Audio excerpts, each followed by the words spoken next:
Bom, então, agora com o clima bastante harmonizado, já pelo nascer em si, que a gente agradece, né? E pela leitura, a prece, vamos dar continuidade com o nosso palestrante, que vem falar sobre o centenário de Eurípides Barçanufo. Centenário, que maravilha, né? E o nosso palestrante é o Francisco Gabilan, nosso amigo aqui da casa, né? Ele é advogado, palestrante, atuante no espiritismo, já há 50 anos, olha que maravilha. É professor, escritor, esteve ligado à Federação Espírita do Estado de São Paulo por 39 anos. É autor de 7 livros, né? E o último dele não está aqui, né? São 7 pecados capitais. E o penúltimo dele está aqui, né? Que é possível prever o futuro. Está aqui também o último. Ah, sim, olha. Esses são os livros dele, esses 2. Os últimos, né? Os últimos. De 7 livros. Então, é uma pessoa muito querida nossa, que a gente tem muita alegria de trazê-lo aqui. A casa é sua, fica à vontade, tá? E seja muito bem-vindo. Por causa da câmera. Pode ser, se não...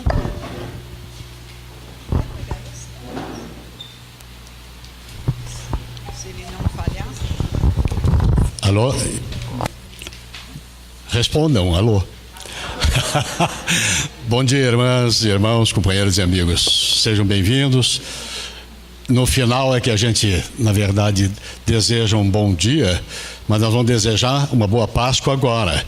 Páscoa vem de Pessach, Pessach quer dizer travessia, e nós vamos atravessar esse dia juntos aqui, uma travessia progressiva. Nós vamos atravessar esse dia juntos aqui, tá bem? Muito bem.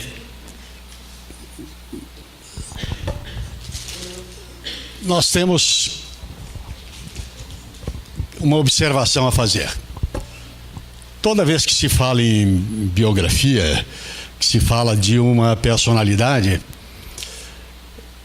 nós pessoalmente temos a intenção não só de dar dados biográficos da vida da criatura, da vida humana da criatura, mas tirar dela, principalmente quando nós falamos de alguém espírita, de escola, tirar a exemplificação de vida dessa criatura para o nosso dia a dia. Tirar, na verdade, as consequências da atitude tomada de uma criatura na sua existência, para que a gente possa também seguir como um verdadeiro rumo. Principalmente quando a causa da encarnação de determinada criatura, é o caso de Eurípides Barçanufo, ela é toda coroada por um fato extraordinariamente luminoso da história. Se todos estão lembrados, a gente saía da Inquisição, mercê inclusive de Napoleão, que botou fogo na Espanha e em Portugal, lá todos os livros do Santo Ofício. E isso, a partir daquele instante, e até um pouco antes disso, a espiritualidade se reuniu e decidiu terminar com as trevas que estavam graçando há quase 1000 anos no planeta. E aí reencarnaram no nosso planeta todos os luminares do conhecimento humano, todos os cientistas, todos os atores, autores, pintores que nós conhecemos hoje, ou que estão desenvolvendo as suas pinturas hoje, todas as teses deles estavam... Essas criaturas acabaram reencarnando no planeta naquela faixa ali de mais ou menos 1790 até a entrada do século retrasado, até a entrada de 1900. Renasceram todos os luminares da matemática, da física, da química, da biologia, das artes, uma maneira geral, da arquitetura, da engenharia. da prosa, da poesia, da pintura, peguem lá todos os luminares que deixaram para nós aí uma réstia de luz extraordinária, né? E nessa onda iluminista, é que a espiritualidade, então, demonstrou, olha, no plano humano a coisa está indo muito bem, agora tem que ir no plano espiritual também. E os mortos, era assim que se dizia, não era desencarnados, né? Os mortos vieram e reencarnaram também, ou por outra, se comunicaram para dizer que a morte não existia. E a partir dali, então, houve uma movimentação extraordinária do mundo espiritual, mostrando, os espíritos se dando a mostrar, e, portanto, vários médiuns, vários missionários reencarnaram no planeta, e dentre eles, nós temos vários mesmo. Começa lá já com o professor Denizar, o nosso Kardec, e passa por tantas outras criaturas. E o que nos interessa é que em 1880 nós temos o nascimento dessa criatura maravilhosa, extraordinária, um verdadeiro missionário também, que vem trazer uma lição curiosa que a gente vai antecipar. O desencarne precoce dele, precoce mesmo, principalmente para mim que tenho 3 vezes mais do que com a data de desencarne dele, com 38 anos de idade. Aí a gente fica lembrado mais ou menos lá no Evangelho, que diz o seguinte: morre tanta gente aí boa, no caso Eurípides, como é que podia ter desencarnado tão cedo aí, tanta gente ruim que poderia morrer? Não é assim, não é assim. As criaturas que partem mais cedo cumpriram a sua missão, é isso, vieram só completar a sua missão, e nós vamos ver isso aí efetivamente. Portanto, ele nasceu numa época, na verdade, de luminosa aparição das criaturas, 1880. Estou muito na sua frente, meu. Mas no curso eu vou aprender a não ficar invisível, tá bem? Muito bem, então nós temos lá de maio de 1880, portanto, nós temos 139 anos do nascimento dele, não é isso?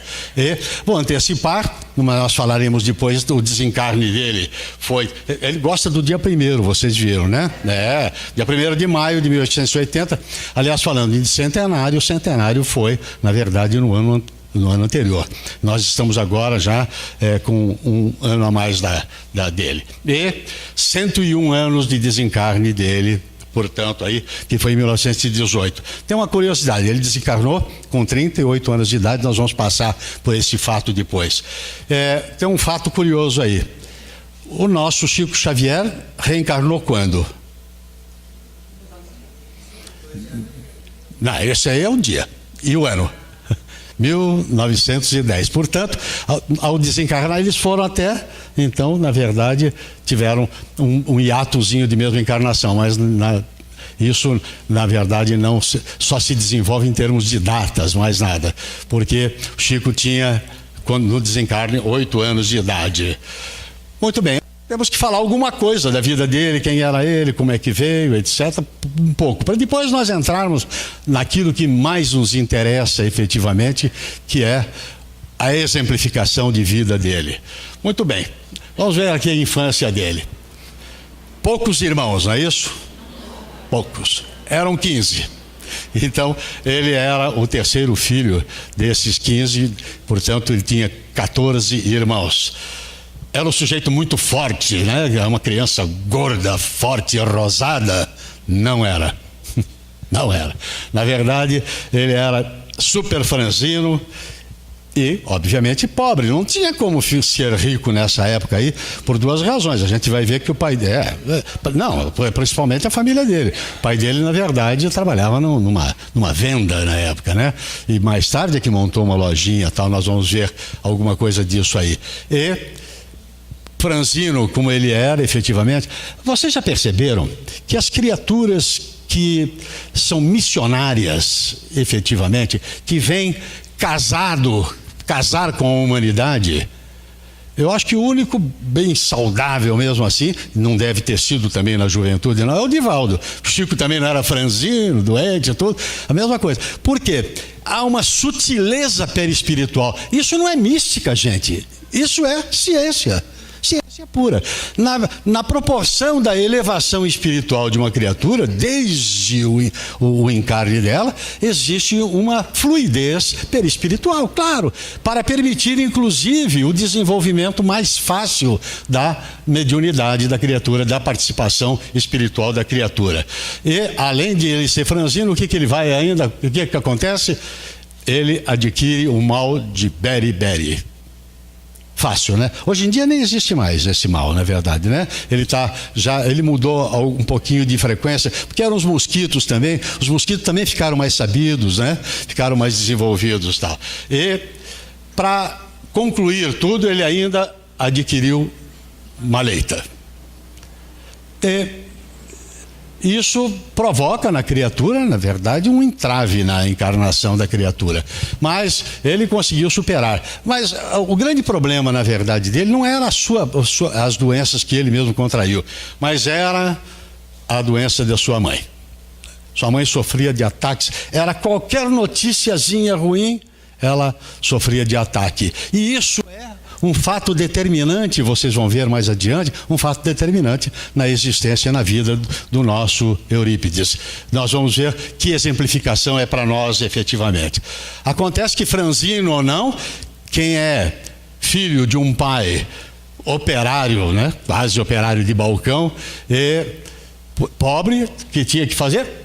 Já trabalhava com 5 anos atendendo no balcão, fazendo embrulho, despachando as pessoas. As pessoas adoravam aquela criaturinha franzina que ia despedir na porta as criaturas e tudo. Mas veja só, criatura que vem já preparada, e hoje em dia as nossas crianças já estão mais ou menos dentro desse contexto de evolução, não é isso? Vocês já viram fotografia das nossas crianças do tempo dos nossos avós? Do meu tempo, não de vocês, mas já viram? Não são iguais, não são as mesmas. Ele já antecipava, as criaturas já são atiladas, são, na verdade, já completamente desenvolvidas, mexem já. Tem crianças com 2, 3 anos de idade, eu não vou dizer que nasce com o tablet na mão, mas é logo a seguir, é que, na verdade, logo a seguir, eles têm efetivamente. Nós que temos 5 netos, sabemos que o presente de hoje em dia não é mais boneca, carrinho, nem nada, é tablet, iPhone, iPad, ai meu Deus, né? Muito bem, então olha lá, ele com 6 anos, ele já aprendeu a ler e fazia a conta. Vocês estão lembrados, hoje em dia não existe mais a tabuada, né? Pois era lá que a gente aprendia e ele aprendeu efetivamente. E logo a seguir, com um pouquinho mais só de idade, ele entra no Colégio Miranda, que era efetivamente o colégio da época, bom, rigoroso, e ele, a partir daí, ele vai se desenvolvendo cada vez mais, e ele até pensa propor aos pais a mudança dele para o Rio de Janeiro, para São Paulo. Essa história é só para nordestino, né? Vai para São Paulo, mas ele, no caso dele, era de mineiro também.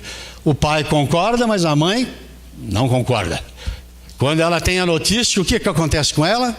Desmaia, teve um ataque, exatamente isso aí. Muito bem, lá no Colégio Miranda, nós vamos passar esses dados aí, que vocês vão ver em qualquer das obras aí. No Colégio Miranda, ele foi um aluno literalmente brilhante, mesmo, para valer. Não é nenhum adjetivo gratuito não com relação a ele. Ele recebeu as melhores notas e logo a seguir, por essa razão, por esse brilhantismo dele, ele foi promovido a instrutor de turmas reunidas, em que ele coordenava, instruía e fazia, inclusive, as criaturas desenvolverem as matérias juntamente, em conjunto com ele, né? E logo depois, formado já no Colégio Miranda, ele se torna professor. Essa escola vai ser fundamental na vida dele, nós vamos ver logo adiante. E qual era o grande hit dele? Ele desenvolveu imediatamente, ele teve o concurso de uma pessoa, de um professor, e desenvolveu como autodidata o francês. Até a minha época, agora não é brincadeira, agora é verdade, até a minha época de estudante, já quase no nível superior, o inglês não era nada. O inglês era uma matéria do ginasial que se falava, né? O francês é que era, na verdade, do domínio. Por quê? Porque toda a literatura mundial, desde a literatura antiga e a literatura, então, daquela época, chamada moderna, mas daquela época, toda ela era traduzida para o francês. Porque a França era a época do tal iluminismo lá, é onde renasceu a maioria daquelas criaturas que nós falamos, que acabaram renascendo no planeta. Ela era o coração iluminista do mundo. E, portanto, com isso, ele desenvolveu bem o francês exatamente para ter contato com essas obras todas. E cada vez mais ele desenvolveu a língua. Vamos ver algumas coisinhas que ele fez na vida dele, poucas coisas em termos de, vamos chamar de atividade da vida dele. Vamos chamar de ações pessoais.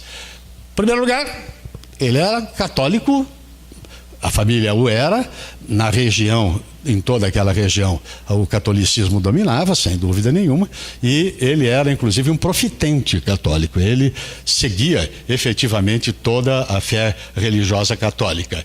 Mas ele foi ator também. Ele fundou o Grêmio Dramático Sacramento. Eu estou com esse papelzinho para ver, que é o de lá também, viu, gente? Porque senão tem que ficar quebrando a cabeça para olhar para o lado de lá, né? Ele fundou o Grêmio Dramático Sacramento. Ele não só dirigia, como inclusive adaptava peças, escrevia peças e foi ator também dele. Ele era sempre dado aos livros, adorava os livros todos, e ele tinha inclusive uma verdadeira sucursal com as livrarias do Rio de Janeiro e de São Paulo, no sentido de ir adquirindo com recursos próprios, adquirindo livros, e fez principalmente livros, vocês veem ali, ó, de homeopatia. Era curioso de saber como é que alguém naquela época se interessava por homeopatia. Só podia ter sido, na verdade, uma ligação passada para ter o despertar de uma atividade desse estilo aí. E ele já, com 18 anos de idade, ele funda uma pequena farmácia homeopática, ou uma farmácia do gênero, né?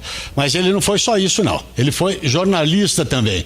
Aos 21 anos, ele lançou um jornal, que é a Gazeta de Sacramento, e escreveu diversos artigos de literatura, de astronomia. Ele adorava, na verdade, astronomia. Vocês vão ver que ele foi professor, inclusive, de astronomia, e a partir dali é que ele começou a ser conhecido da comunidade local e da comunidade regional, que nas cidades próximas ali não havia nenhum jornal da época lá.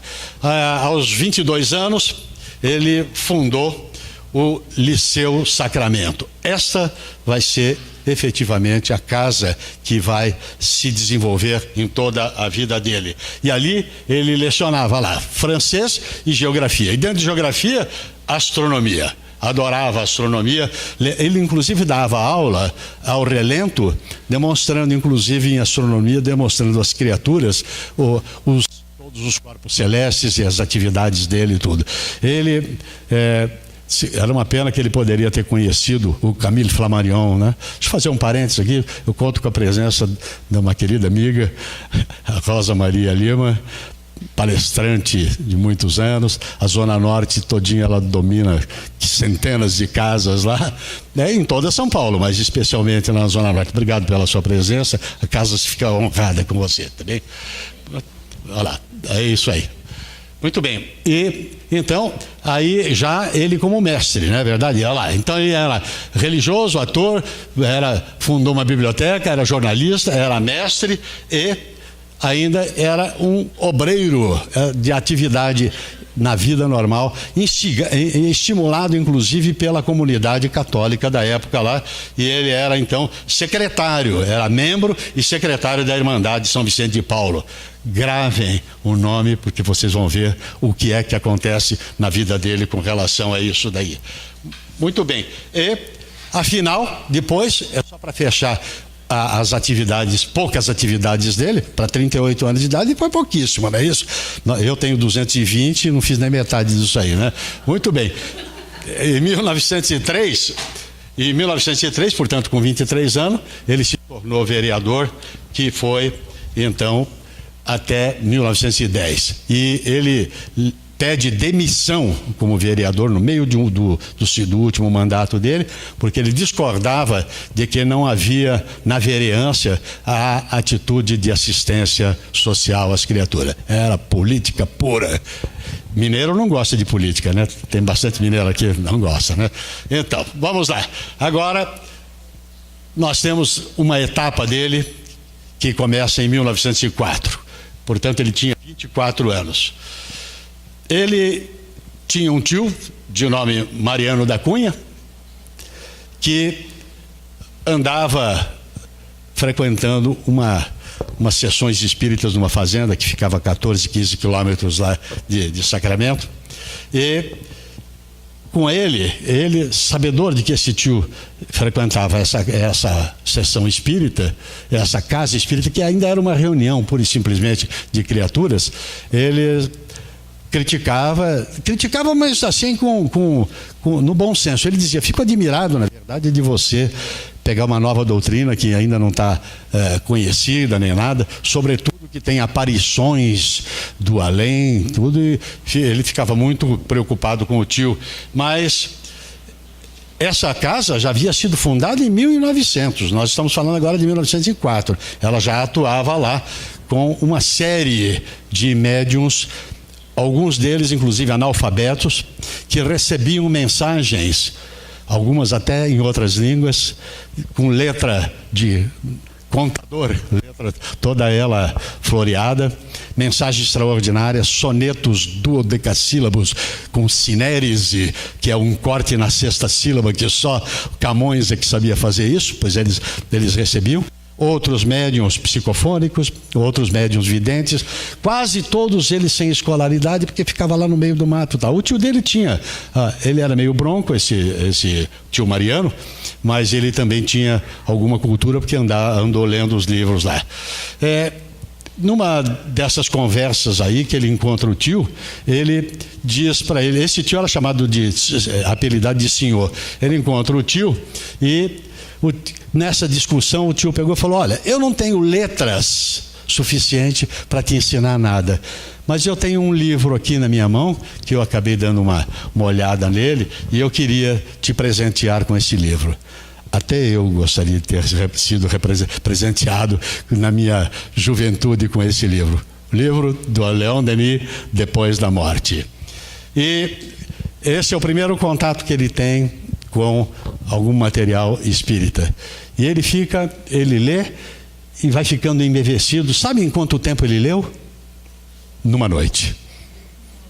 E sabe, eu me lembrei do Divaldo, que contou para nós uma vez uma história de que lá foi procurar uma casa espírita, vou abreviar bem, né, por causa de problemas familiares, e perguntou: o que eu faço para conhecer esse negócio de espiritismo? E perguntou para o plano espiritual. Falou: ó, leia o livro dos espíritos, que aqui não tem, cuidado que quem tem vai preso. Estava falando da Bahia em 1901, quebradinho lá, né, em 17, 18. E ele conseguiu arranjar o livro e ele levou para casa. Ele não tinha lâmpada elétrica, acendeu uma vela, gastou 4 velas aquela noite e leu o livro todo dos espíritos. No dia seguinte tinha reunião na casa espírita. Ele foi lá e falou: queria falar de novo com o santo. Não era o santo, eram os espíritos, né? Por quê? Ele falou: porque eu li o livro dos espíritos, eu queria saber agora o que é que eu devo fazer. Ele falou: releia o livro dos espíritos. Ele foi e releu, aí escreveu do lado, anotou, aí levou uma semana lendo e relendo, relendo o livro, né? E releu, ficou maravilhado e disse: isto é realmente tudo que eu queria saber. Agora eu quero conversar com o plano espiritual de igual para igual. Olha ele. Aí chegou lá, quis ouvir o plano espiritual, falou: e aí, meu filho? Ele falou: eu li o livro dos espíritos, reli o livro dos espíritos e eu queria saber o que fazer agora. Ele falou: estude o livro dos espíritos. A mesma coisa aconteceu com o Eurípides Barçanufo. Ao ele ter lido o livro aquela noite inteirinha, ele depois é recomendado a ele que lê-se com cuidado, com todo cuidado, e ele o faz efetivamente. E aí ele toma uma iniciativa. Isto é, para mim, uma desmistificação de assuntos do passado e, portanto, se abre uma fresta nova. Só que tem o seguinte: isto para mim é teoria. O livro, apesar da beleza, da maravilha, é teoria. Quero ver na prática isso. E aí é que a coisa aconteceu efetivamente. E ele foi ver na prática mesmo. E foi, sabe que dia que foi? Que ele foi na primeira sessão espírita lá na fazenda, lá na Fazenda Santa Maria, uma sexta-feira da Paixão de 1904. Portanto, ele foi lá anteontem, de 1904. E ele levou um amigo, porque ele disse: eu quero levar um amigo para ter certeza de que aquilo que eu não vou concordar, ele saiba que é verdadeiro, e aquilo que eventualmente for verdadeiro, ele atestará como verdade comigo, né? E lá tem uma surpresa incrível. Ele tem uma manifestação de um espírito que manda uma mensagem para ele, e assinou Vicente de Paula. Não botou o santo, porque quem é santo mesmo não se autodenomina como tal, não é isso? E a partir daquele instante, então, ele viu todas aquelas manifestações mediúnicas todas, ficou maravilhado, extraordinário, e a partir daquele instante ele tomou uma resolução. E está lá a primeira sessão. Ele vai mais uma vez à fazenda e recebe essa comunicação que eu acabei de dizer do Vicente de Paula, e tem uma convocação para ele feita por um espírito designado pelo Vicente de Paula, que diz o seguinte: eu botei só a primeira frase e vou ler para vocês. Meu filho, as portas de Sacramento vão fechar-se para você. Que susto, hein? Que susto. Foi só abrir essa luz maravilhosa na vida dele, diz que as portas iriam se fechar. Os amigos afastar-se-ão. A própria família voltar-se-á. Mas não se importe. Proclame sempre a verdade, porque a partir desta hora as responsabilidades de seu espírito se ampliarão ilimitadamente. E aí, então, ele toma uma decisão diante dessa comunicação clara e precisa de alguém que não o conhecia e que chamou pelo nome completo dele na ocasião. E ele toma uma decisão. Ele volta à igreja, aonde ele frequentava, e procura o vigário e apresenta uma carta de desligamento da congregação Vicente de Paula e informa claramente, a partir de hoje eu sou seguidor da doutrina espírita. Falou com todas as letras. E vamos abrir um parênteses. Muitos de nós, hoje, século 21, muitos de nós vai matricular os filhos na escola e fica na dúvida de botar lá qual é a religião. Fala sério, não é mesmo? Não acontece com vocês, não acontece comigo, tá bom? O censo de 2010, que é o último que aconteceu, 4% das pessoas se declararam espírita. Escreveram espírita. E a revista Veja veio e disse o seguinte: é incrível que tenha 4% só de espíritas declarados, porque há mais de 20 milhões de espíritas profitentes que vão tomar passe, tomar água fluidificada, falar com os espíritos e ler obras espíritas e tudo. As pessoas ainda têm aí um certo pudor, não é verdade?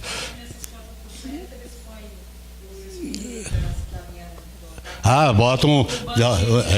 Então, já que você lembrou, eu vou trazer para a internet uma micro história. Diz que palestrante não deve falar de si mesmo, mas nós estamos em família aqui, não é isso? Fui colocar a minha filha no Colégio Batista, a menor de todas elas. Hoje já é uma moça. E chegando lá, RG, CPF, telefone, BBB, aquela coisa toda. Religião. Botei espírita. A moça baixou o óculos, falou: espírita o quê? Eu falei: o quê? queria saber o que era o que ela queria saber. Não, queria saber se é espírita de mesa branca. Eu falei, não é de mesa branca não. Lá no meu centro a mesa é verde, é vermelha, é azul, é de acordo com a toalha que tem no dia.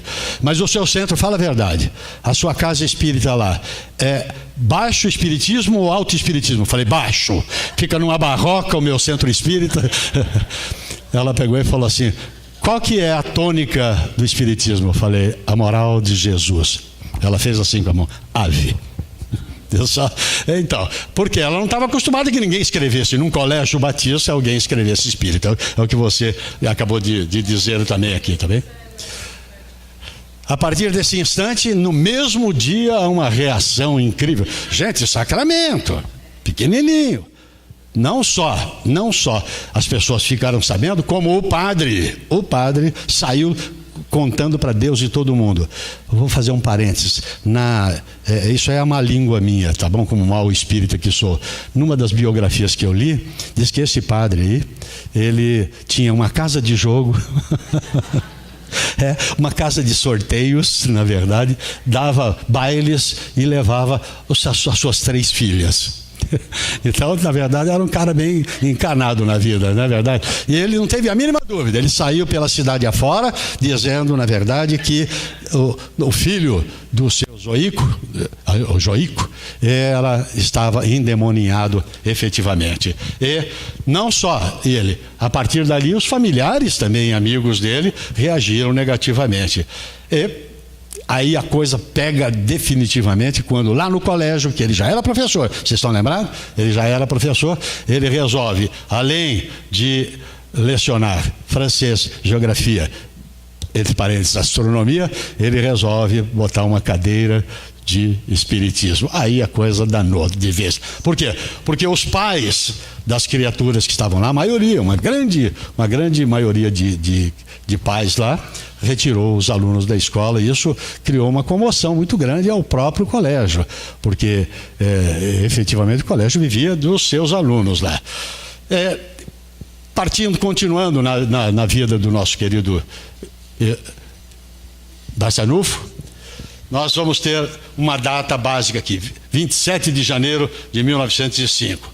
Ele toma uma decisão definitiva. Para aquela sociedade era, na verdade, um assombro, efetivamente. Ele tinha, nessa época, 25 anos. Ele funda na residência dele, na casa dele, mas aí, em razão das atitudes dele, da fraternidade que ele desenvolveu francamente, do atendimento às próprias criaturas, aos pais e a toda a comunidade, a família já então achou que isso tinha sido um benefício, uma benesse. E ele então é apoiado pela família e funda então o Grupo Espírita Esperança e Caridade. E aí então tem uma extensa atividade assistencial na cidade local. A partir desse instante, ele acaba desenvolvendo a sua mediunidade muito ativa e tem um teste incrível. Ele estava já avisado de que tinha uma faculdade de cura, e o teste pelo qual ele passa, na verdade, quem é a primeira paciente dele? A mãe dele, exatamente. E ele passa, na verdade, a identificar na mãe que o processo não era um processo fisiológico que provocava aqueles desmaios todos. Ele não só identifica como um processo obsessivo, como ele doutrina o obsessor e dá uma bronca na mãe para ela parar de pensar, na verdade, em criaturas que pudessem influenciá-la nesse sentido. Claro, porque a conexão do fato mediúnico de baixo teor, a de alto teor também, mas nós vamos falar só da obsessão. Ela se estabelece através da frequência do pensamento. É o que acontecia efetivamente com a mãe. Toda notícia ruim, ela desenvolvia um raciocínio lesivo de vitimização, e com isso estabelecia uma conexão com alguns espíritos que acabaram obsedando-a. A partir desse instante, ela não teve mais nenhum tipo de desmaio. O último desmaio dela foi quando avisaram que ele tinha passado para o espiritismo. Aquele lá foi o último. Mas logo a seguir, houve esse fato aqui. Muito bem. Aí, ele assume de vez a sua mediunidade. Já lendo muita coisa, e ele era muito mais dado à prática do que à teoria.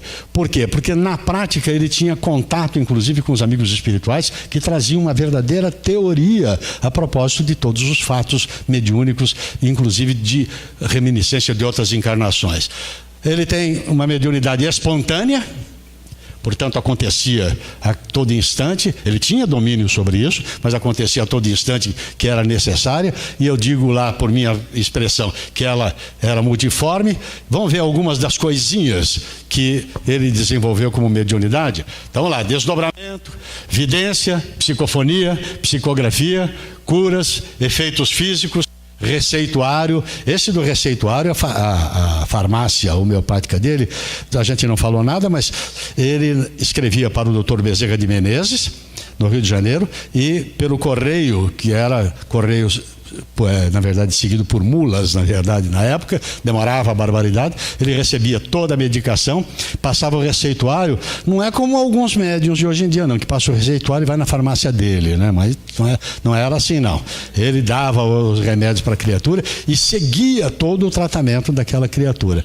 Ele disse que, inclusive, quando ele não tinha remédio, ele dava água para as pessoas, sem dizer que era água, mas era remédio inoculado pelos espíritos dentro da própria água. E esse acontecimento, esse desenvolvimento da mediunidade, queria dizer a vocês que de desdobramento nós vamos ver, vou citar casos de fatos de bilocação e de bicorporeidade derivada inclusive do desdobramento. O desdobramento é o contato espiritual, e a bilocação, a bicorporeidade é um fato produzido de que nós vamos falar um pouquinho já. E isso provoca uma verdadeira acorrida de pessoas de lá da região, de outras cidades, para passar, inclusive, se aconselhar e para tratamento, tudo gratuito, lá na farmácia Esperança e Caridade, sempre sob orientação do Dr. Bezerra de Menezes. Muito bem. Em 1907, há um marco em toda a obra. Ele recebe uma comunicação do plano espiritual. Sabe quem assina a comunicação? Maria. Não é fácil, né? Não é fácil. E vários conselhos dados a ele de que ele deveria dar continuidade à obra dele, verdadeiro compromisso de outras encarnações, e encontrar-se inclusive com espíritos que reencarnaram na mesma época que ele. E diz a ele o seguinte: sabe o colégio em que você ajudou a fundar e que você é professor? A partir desse instante você deve mudar para a filosofia, para o rumo, para o contexto da doutrina que você abraçou e que os espíritos lhe auxiliam.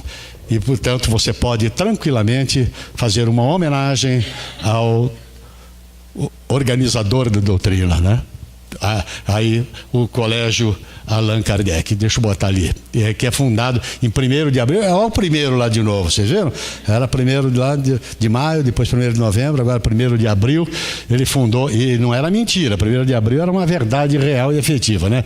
Esse colégio foi, na verdade, um marco extraordinário, não só porque tinha os fundamentos da doutrina espírita, mas porque tinha um roteiro, tinha, na verdade, um esquema de atendimento, de tratamento extraordinário às criaturas. Não há ninguém que tenha cursado o colégio dele e que tenha se perdido na vida. Ninguém. Muitos se tornaram professores de lá, da própria mesmo. Inclusive, um parênteses aqui, tinha uma aluna que tinha 15 anos de idade, mais ou menos, ele dá o nome dela, ele falou, na época deixou por escrito o nome dela, e ela era apaixonada por ele. Ele era um sujeito muito elegante, usava aquelas jaqueta comprida até o joelho, gola alta, engomada, gravata borboleta, vocês viram o bigode, né? Extraordinário, maravilhoso, o cavanhaque dele. Ele era um sujeito bem elegante, franzino, pequenininho, baixinho, tal, mas muito elegante. E aí, numa aula, eu vou fazer de conta que ele estava olhando para você. Ele olhou e falou, ela chama Maria do Carmo. Maria do Carmo, para de pensar nisso.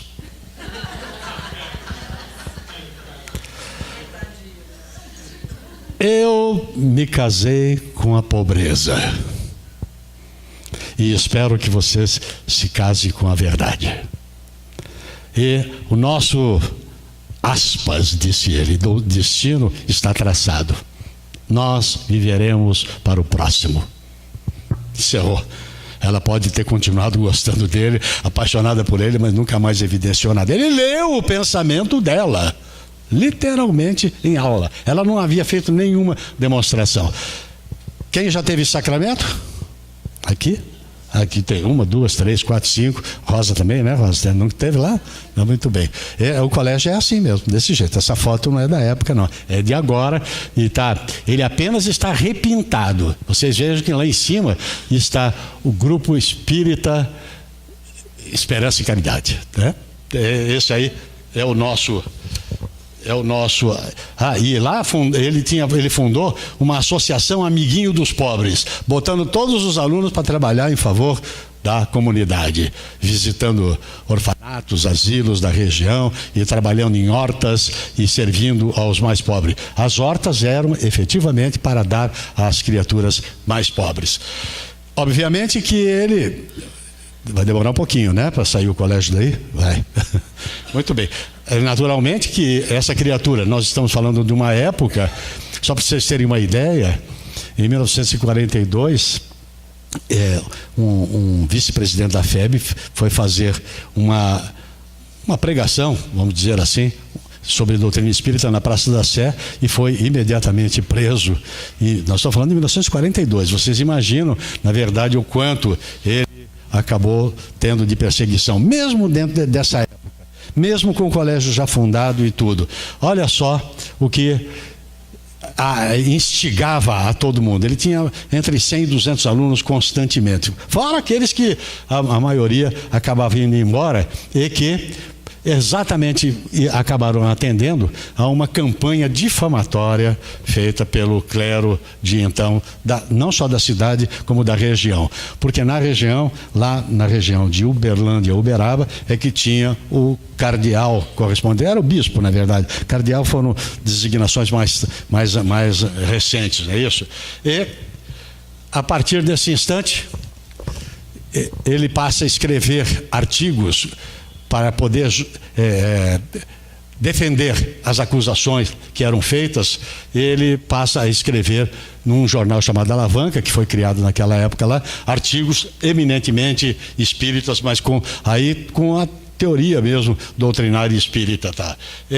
Isso tudo enquanto trabalhava na cura de enfermos, trabalhando em favor dos pobres de uma maneira geral, né? Para poder contestar a ele, a diocese, que era muito ampla, vem até São Paulo, Franca, Campinas, e envia uma criatura chamada Reverendo Feliciano Iaghi.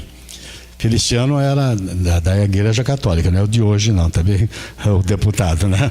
Então, ele veio com a missão de acabar, de derrotar o espiritismo, e ele, num encontro com o Eurípides, ele se cercou de uma porção de gente e falou: eu lanço a você um repto. Eu quero um debate em praça pública, um debate público em que eu vou desmascarar vocês de uma maneira definitiva. Ele pensa, analisa quem é a personalidade do reverendo Feliciano e diz: eu aceito. Marca o dia. Ele fez uma coisa curiosa, ele disse o seguinte: aproveitar que tem bastante gente aqui ao nosso lado, vamos lavrar uma ata do seu convite e da minha aceitação, que é para ninguém dizer, na verdade, que isso foi um encontro fortuito e acabou acontecendo sem querer. E eles lavram uma ata que nos livros que tratam da biografia dele tem a transcrição dela total. E lá vão eles para essa tertúlia lá no fim. Eu acho que fui um pouquinho mais adiante, que eu queria parar um pouquinho aqui. Ele aceita e o padre, na mesma hora, diz para ele, abre da seguinte maneira: nós estamos aqui diante da doutrina do demônio e dos seus adeptos. E olhava para o Eurípides, né? Loucos, passíveis de penas eternas. E aí começa a desenvolver, na verdade, o que ele chamava de sandices, de mentiras, de engodos, principalmente com relação à comunicação com os espíritos, né? O Eurípides conseguiu, consta que havia 2.000 pessoas de toda a região para virem assistir.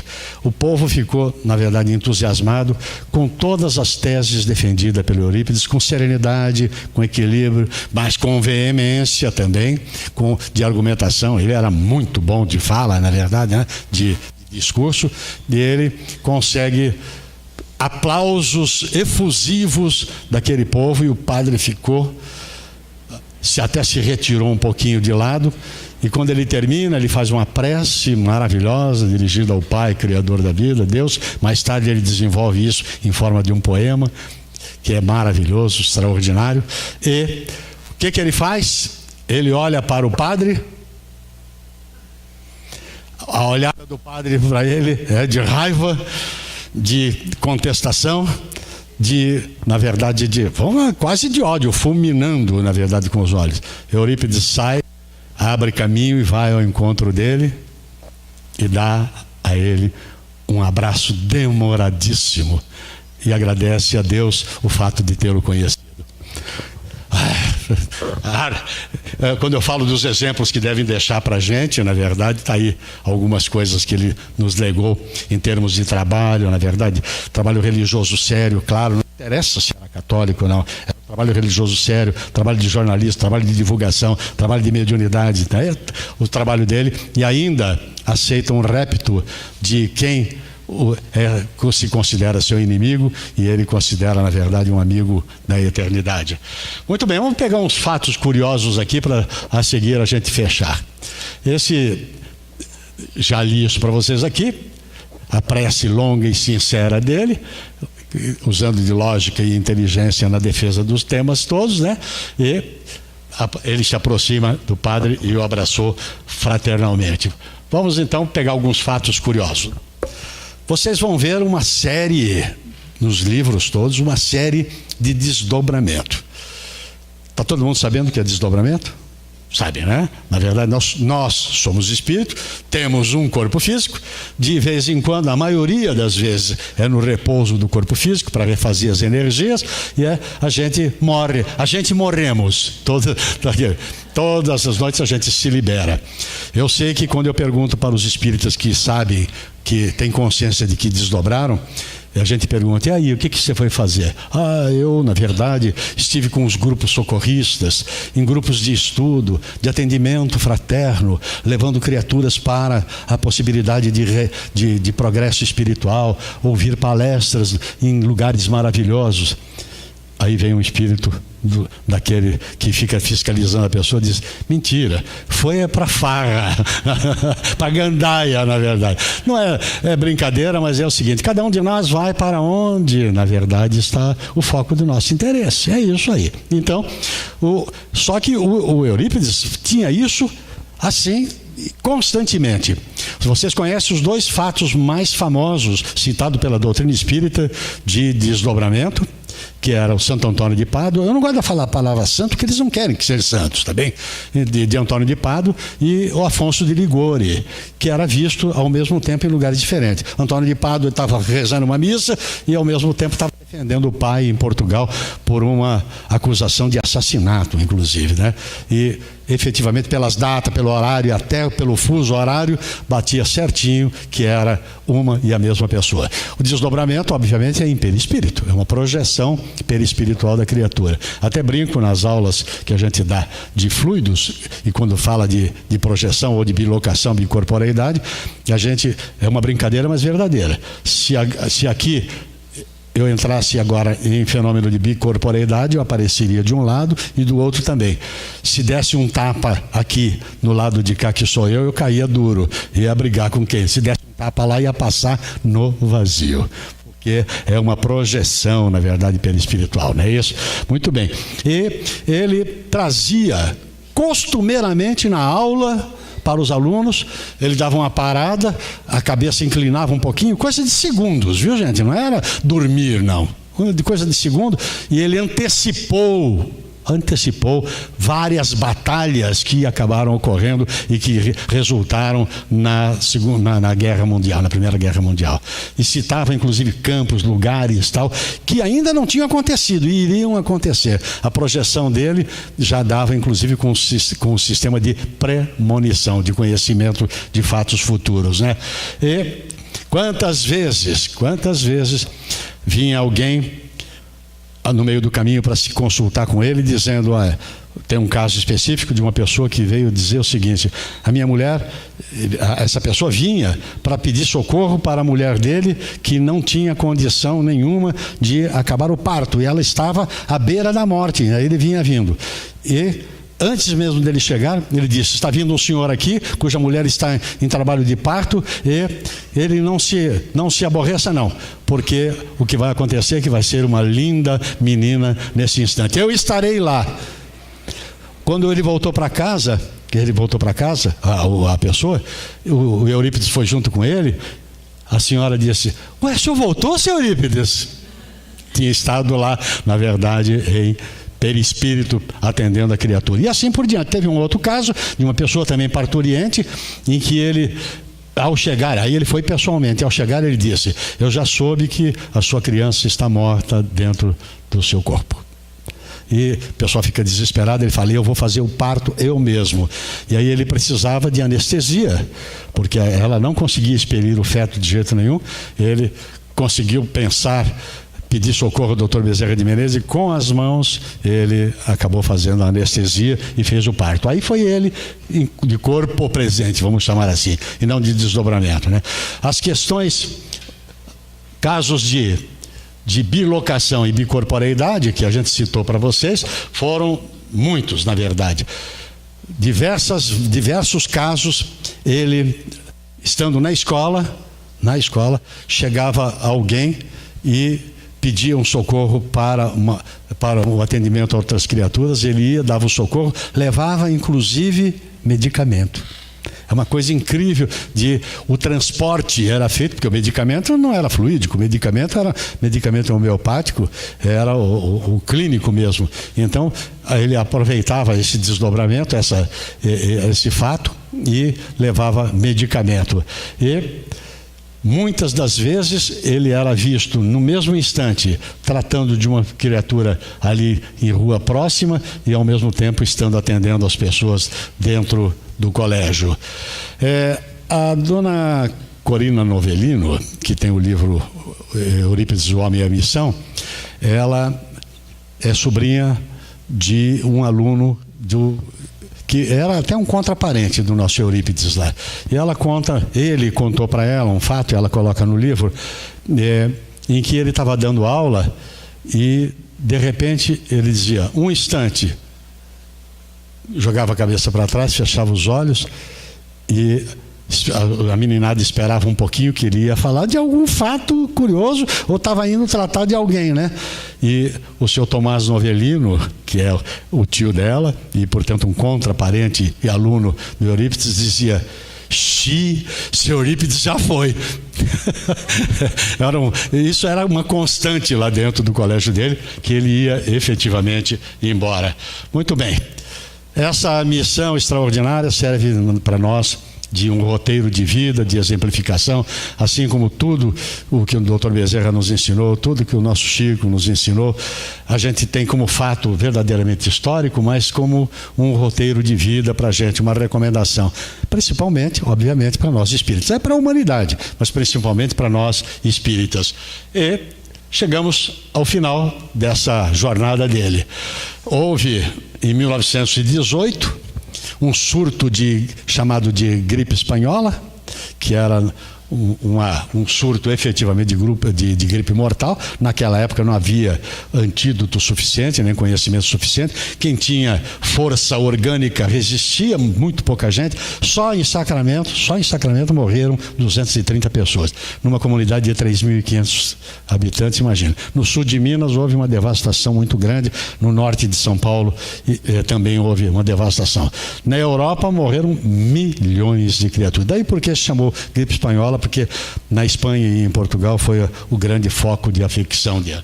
E ele estava dando assistência aos infectados. Ele não teve dúvida, vestia o jaleco dele, ia na casa de todo mundo e dava lá a medicação que ele achava que podia dar, principalmente as vitaminas C, a base de cítricos, tudo. E ali, naquele instante, ele acaba de contrair. E veja só, isso tudo que nós estamos falando era junho, julho e agosto de 1918. E no dia 1º de novembro, com 38 anos de idade, ele desencarna. E foi, obviamente, uma consternação geral.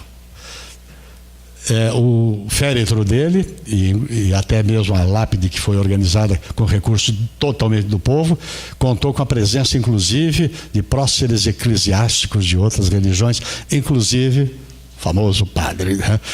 Também o famoso deles todos lá, foi e pediu desculpa de público de não poder ter convivido efetivamente ou estabelecer uma vivência real com ele. O bispo da região também esteve presente lá, sem contar a comunidade toda de assistidos dele naquela ocasião. Ele recebeu esse título dos amigos, o apóstolo do triângulo. Não foi nenhum espírito que deu a comunicação, mas foram os assistidos que disseram, e eu gostaria de fazer um mero registro. No meio espírita, há quem afirme que ele foi a reencarnação do escravo Rufo.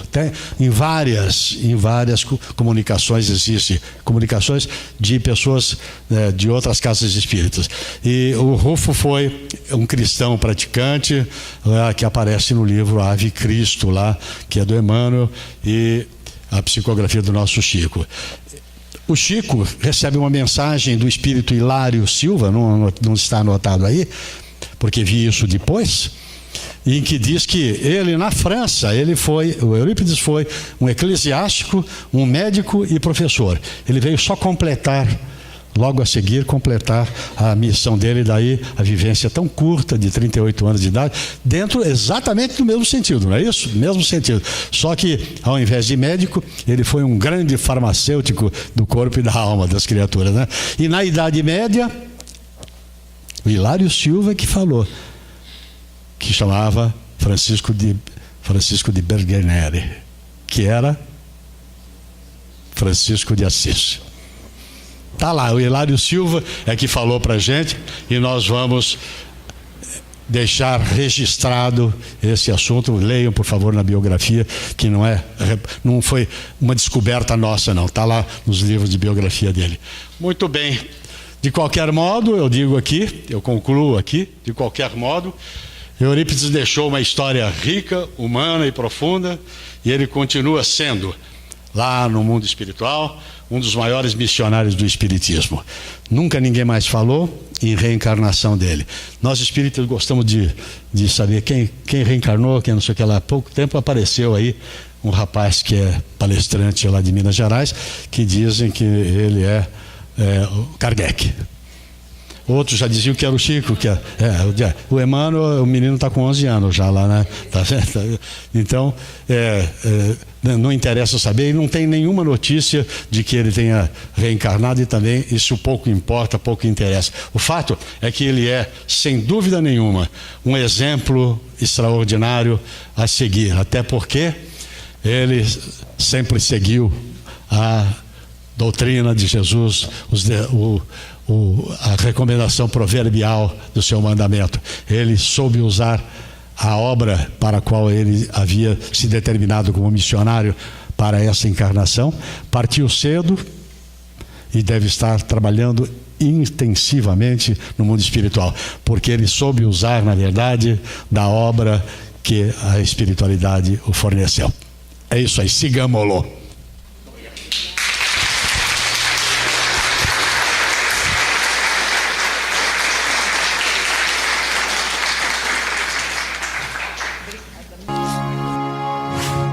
Olá, meus amigos, que alegria reencontrá-los por aqui, e eu tenho um recado mais do que especial. Dá uma olhadinha aqui no logo aqui atrás. O canal do pessoal da TV3 está recheado de informações, palestras, comentários, e gostaríamos de convidá-lo para participar de forma mais intensa em toda essa produção que eles têm feito. São inúmeros desafios que eles têm superado para levar a doutrina, levar o evangelho, levar uma palavra amiga a todos os corações deste planeta. Então, curte lá, aciona o sininho para que você receba as notificações do que tenha surgido de novo e efetivamente venha participar, entregando a sua contribuição, a sua dose de amor a toda essa produção feita pelos amigos lá do 3 de outubro. Forte abraço, obrigado pelo carinho de sempre e venha cantar conosco todas as vezes, principalmente enquanto nós estivermos aqui junto aos amigos da TV3. I don't have to say a word to you. You seem to know whatever mood I'd gone through. Feel as true I know you forever. Amigos para sempre é o que nós iremos ser. Na primavera ou em qualquer das estações. Nas horas tristes, nos momentos de prazer. Amigos para sempre. Beijo forte!